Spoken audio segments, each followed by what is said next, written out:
Kesari chapter 2 cinema ఓటీటీలోకి వచ్చేసింది. జలియన్ వాలా బాగ్ విషాద నేపథ్యంలో అక్షయ్ కుమార్ హీరోగా తెరకెక్కిన ఈ చిత్రం ఏప్రిల్ 18న బాలీవుడ్లో విడుదలైంది. కరణ్ సింగ్ త్యాగి దర్శకత్వంలో తెరకెక్కిన ఈ చిత్రానికి అన్టోల్డ్ స్టోరీ ఆఫ్ జలియన్ వాలా బాగ్ అనే ట్యాగ్ లైన్ను చేర్చారు. మాధవన్, అనన్య పాండే, రెజీనా కీలక పాత్రలు పోషించారు.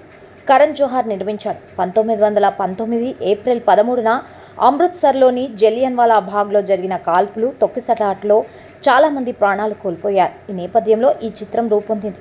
చరిత్ర గురించి తెలుసుకోవాలనే కోరిక ఉన్నవారికి ఈ మూవీ మంచి అవకాశమని చెప్పొచ్చు. జియో హాట్స్టార్ వేదికగా స్ట్రీమింగ్ అవుతోంది. అయితే కేవలం హిందీలో మాత్రమే అందుబాటులో ఉంది. తెలుగు వర్షన్ మరో వారంలోపు విడుదల కావచ్చు.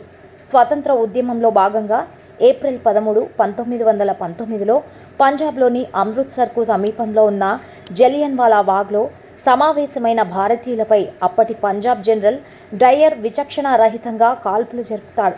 తనకున్న అధికార బలంతో ఈ మారణకాండ గురించి స్థానిక వార్తాపత్రికల్లో రాకుండా చేస్తాడు. ఈ ఘటనపై అప్పటి బ్రిటిష్ ప్రభుత్వం ఓ కమిషన్ ఏర్పాటు చేస్తుంది.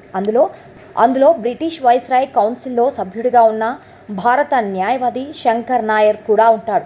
తమకు అనుకూలంగా రిపోర్ట్ ఇవ్వాలని శంకర్పై ఒత్తిడి తెస్తారు. కానీ జలియన్ వాలా బాగ్ ఘటన వెనుక పెద్ద కుట్ర ఉందని శంకర్కు అర్థమవడంతో ఆయన తన ఉద్యోగానికి రాజీనామా చేసి యువ అడ్వకేట్ దిల్రీత్ సింగ్తో జనరల్ డయ్యర్పై కోర్టులో కేసు వేయిస్తాడు.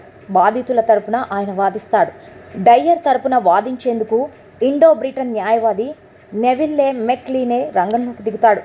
ఎలాంటి సాక్ష్యాలు లేని ఈ కేసును శంకరన్ ఎలా డీల్ చేస్తాడు? డయ్యర్ చేసిన కుట్రను ప్రపంచానికి తెలియజేసే క్రమంలో శంకర్కు ఎదురైన సమస్యలు ఏంటి?